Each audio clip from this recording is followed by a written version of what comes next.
대립과 혐오가 난무하는 시대착오적인 정치를 끝내자라는 취지의 초당적 정치개혁 의원 모임이 공식 출범했다고 합니다. 여야 의원들이 참여하는 모임인데 선거제도 개선을 포함한 정치개혁 논의에 나선다고 밝혔고요.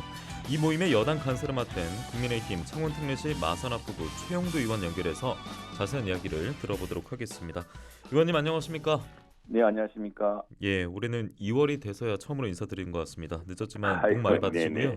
네네. 예, 네, 지난 30일에 초당적 정치개혁 의원 모임이 출범했다고 하는데 의원들이 이렇게 좀 함께 모이게 된 배경은 어떤 이유가 있는 겁니까? 네. 의원들이 아무래도 자기들 선거구라든가 자기들 선거제도에 관한 문제에 대해서는 고양이 목에 방울 달기를 할까요? 좀 꺼려하고 있습니다. 왜냐하면 현행의 선거제도로 다 당선된 사람이기 때문에 예, 그렇죠. 예, 그렇죠. 예, 그러나 그 국민들의 국회에 대한 불신 또 정치에 대한 혐오가 점점 깊어지고 있습니다. 이걸 이제 우리가 시장에 가면 느낄 수 있고 이 전국의 이제 많은 지역에서 많은 국회의원들이 이 정치가 정말 나라를 통합으로 이끄는 것이 아니라 분열로 이끌고 또 경제를 뒷받침하는 것이 아니라 오히려 경제를 망치는 것 아닌가라는 자괴감이 높아지고 있습니다. 국민들의 정치에 대한 불신이 정말 심각하죠. 그래서 이런 문제를 이제 해결하기 위해 사실은 매번 국회에서 정치개혁특위라는 게 구성되어 왔습니다. 예, 저도 이제 정치개혁특위 위원이 지난해 여름에 되어가지고 계속 활동을 하고 있습니다만 그런 가운데 여야 의원들 특히 이제 초재선 중심의 좀 개혁적인 의원들일까요? 뭐 이런 의원들이 이럴 게 아니라 그 정계특위에만 맡겨둘 게 아니라 우리가 매주 공부를 하자. 그래서 뜻을 나누는 의원들과 함께 모여서 이 문제를 본격적으로 한번 논의를 해보자. 왜냐하면은 정치개혁특위에서 선거제도를 논의한다지만 대개는 이게 막판까지 미루다가 안 되거나 또는 기대하지 않던 방향으로 끝났거나 이제 이렇게 되었거든요. 예. 그래서 이번에는 제도 논의를 하는 기간 동안에 좀 충분한 논의를 거쳐서 많은 의원들이 국회의원 300명 중에 대부분이 참여하는 논의를 한번 해보자 해서 공부 모임으로 시작한 것이 이제 이렇게 발전했습니다. 예, 참 새해 벽두부터 여야 갈등도 심해지고 있고 그리고 요즘 뭐 네, 난방비 포함해서 요금들이 참 오르다 맞습니다. 보니까 이 네네, 정치에 대한 신뢰는 더욱더 무너지는 것 같고 또 이제 국민들을 좀 그렇습니다. 외면하는 것 같은데 정말 네네, 취지는 좋습니다. 예, 앞으로 네, 좀 다양한 이야기를 나누실 것 같은데 네. 좀 몇 분이나 그러면 지금 모여서 시작을 하는 거예요? 지금 지난 30일 날 오전에 예, 그 이제 출범할 때 서명하신 분이 120여 분입니다. 120여 분이고 직접 현장에 참석하신 분이 71분이었죠. 71분인데 그 뒤로도 실제로 동참 의사를 많이 밝히시고 있고 이런 지지라든가 이런 모임이 계속 있다는 것을 또 이번에 처음 하신 분들도 있고 해서 계속 그 숫자가 늘고 있습니다. 지금 아마 한 20분 이상 더 추가로 했는데 뭐 시시각각 는다고 해도 뭐 과언이 아니어서 다음 모임 때 그 또 추가된 인원들을 또 밝힐까 합니다. 예. 저희들 일단 한 150여 번으로 해서 다음 달 정도 되면은 좀 더 음. 본격적인 이제 선거제도 개혁 문제를 안을 가지고 논의해보자 이런 목표를 갖고 있습니다. 예. 계속 말씀해 주셨습니다만 그렇다면 이 모임에서 가장 큰 주제, 크게 지금 생각을 하고 있는 것이 선거제도 개혁 이 이야기입니까? 그렇습니다. 이 지금 뭐 우리 동네 우리 지역의 경우 제 같은 경우는 한 63%의 득표를 얻었습니다만 국회가 불신받는 중에 하나가 선거에서 발생하는 사표가 너무 많기 때문입니다. 역대 선거를 보면은요. 예. 21대 총선에서는 44% 정도 사표가 발생했고 20대 총선에서는 50%를 넘었습니다. 17대 총선에서는 사실 그것도 50% 가까이 됐고요. 대개 한 40% 후반부에서 50% 가까이 되는 투표가 자기가 찍은 사람이 국회의원 되지 않는 것이죠. 음. 그렇다면은 국민의 투표에 참여한 국민의 절반 이상의 의사가 국회에 반영되고 있지 않은 셈입니다. 예. 이 문제를 어떻게 풀 것인가? 이 문제가 이제 바로 소선거구제, 우리가 한 20여 년 전에 도입한 한 선국에서 한 명만 뽑는 소선거구제에서 비롯됐다는 것이 이제 많은 정치학자들 또 국회의원들도 실제로 오래 해보신 분들은 느끼는 점입니다. 그러면은 국민의 투표에 맞게끔 국회 의석이 배분되어야지만이 국민의 뜻이 제대로 살펴지는 것이지 아니냐 이런 것이 이제 바로 선거제도 개혁의 논의고요. 예. 제일 중요한 것은 국민들이 투표한 만큼 정당들이 의석을 골고루 배분해서 국민들의 뜻이 골고루 이렇게 펼쳐지도록 하자. 그렇게 음.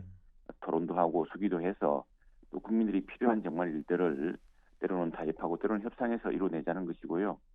예, 근데 대통령은 이제 한 명만 뽑지 않습니까? 예. 그것은 뭐 어쩔 수 없는 일이지만 음. 국회의원을 300명이나 둔 것은 그만큼 국민들의 의사를 전국적으로 또 세대별로 계층별로 골고루 반영하자는 뜻이어서 그것에 딱 맞는 그야말로 국민에 의한 국민을 위한 국회로 만들기 위한 선거제도를 해보자는 것입니다. 근데 이게 사실은 그 말은 간단한데 그 제도에 들어가면 서로 또 이해관계가 다르고 해서 좀 논의를 좀 더 깊숙해야 됩니다. 우선에 국회의원들도 이 선거제도가 어떤 식으로 개선될 수 있을지에 대해서 생각들이 좀 다르고 또 충분히 모르는 부분도 많습니다. 근데 선거제도 개혁한다고 하면은 당장 우리 선거구가 바뀌고 하면은 나한테 유불리부터 따지게 되거든요. 저도 그럴 수밖에 없고 예, 그런 상황이기 때문에 이 문제가 좀 더 어떤 방식으로 해야지만이 그 이런 문제 국민에 의한 국민을 위한 국회 또 국민의 투표에 가장 근접한 국회 모습을 만들 수 있을 것인가 이제 그걸 연구하기 위한 모임입니다. 예. 그런 것들이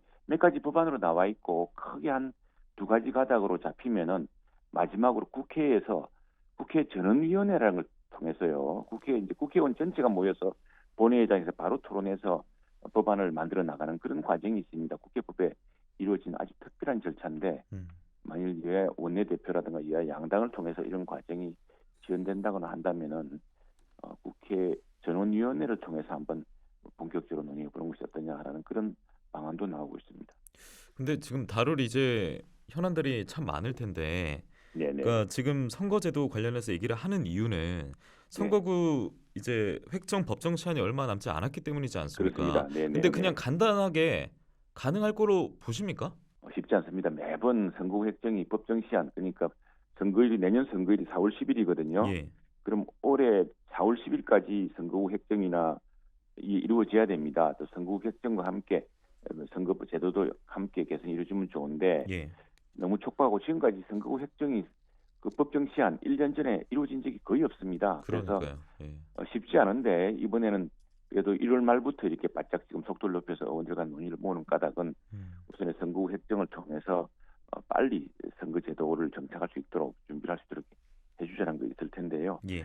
그 이제 논의가 시작된 만큼 아까 말씀드렸다시피 국회의원들로서는 고행목에 바구니 달기여서 사실은 누구도 선뜻 참 나서기 힘든 대목이 많습니다. 왜냐하면 자신의 선거구의 운명도 걸린 문제여서 그래서 정말 정치를 바꾸려면은 이 선거제도가 바뀌어야 된다는 그런 강한 공감 또 절체절명의 인식 같은 것이 우선에 공유되어야 되어서 그래서 이 공부 모임을 계속 가속하고 있습니다. 예.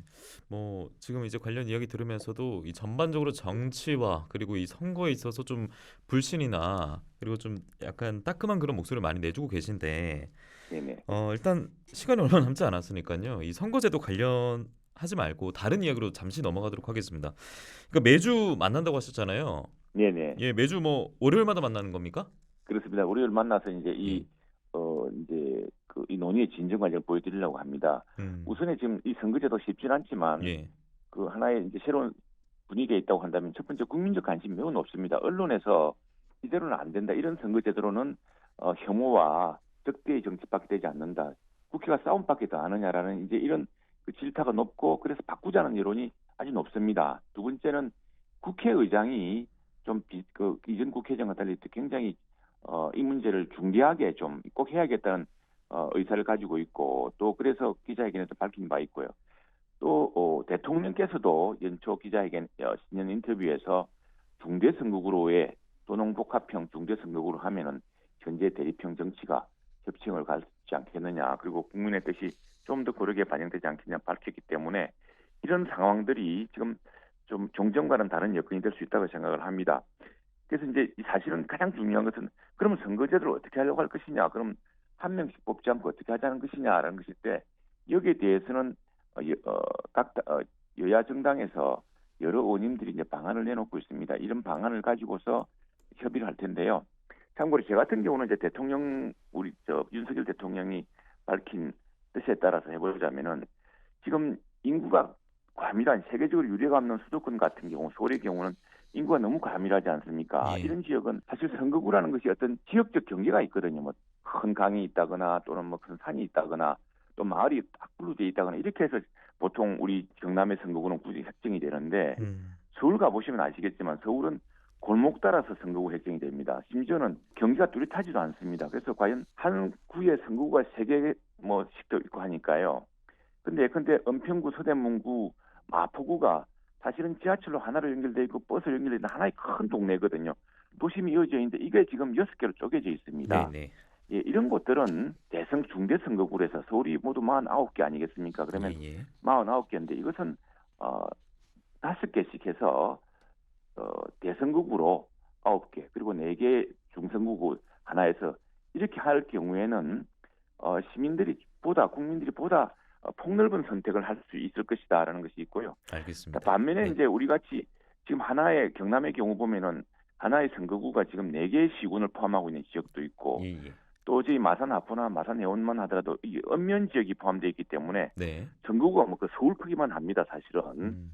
이런 지역의 경우에는 또 지역 소멸을 걱정하고 있는 만큼 종전의 소선구구제를 계속 유지해서 지역 소멸을 막을 수 있도록 이렇게 알겠습니다. 지역의 대표성을 예. 보장하는 방식으로 그래서 도농복합형을 할 경우에는 어떤 비례성과 대표성을 함께 보완할 수 있지 않겠나는 네. 그런 안도 있고 알겠습니다. 여기에 대해서는 의원님 시간 관계에서 여기까지 들어야 될 것 같습니다. 네네네. 좀 그런 하실 안들이 말씀이 많이 논되고 있습니다. 많으신 것 네네. 같은데 아무래도 지금 선거제도 이제 관련해서 지금 더욱더 시급한 사안이 있기 때문에 시점이 됐기 때문에 관련 말씀 많이 해주신 것 같습니다. 오늘은 여기까지 듣겠습니다. 다음에 뵙겠습니다. 네, 감사합니다. 네, 여당 간사를 맡은 최영두 의원과 함께했습니다.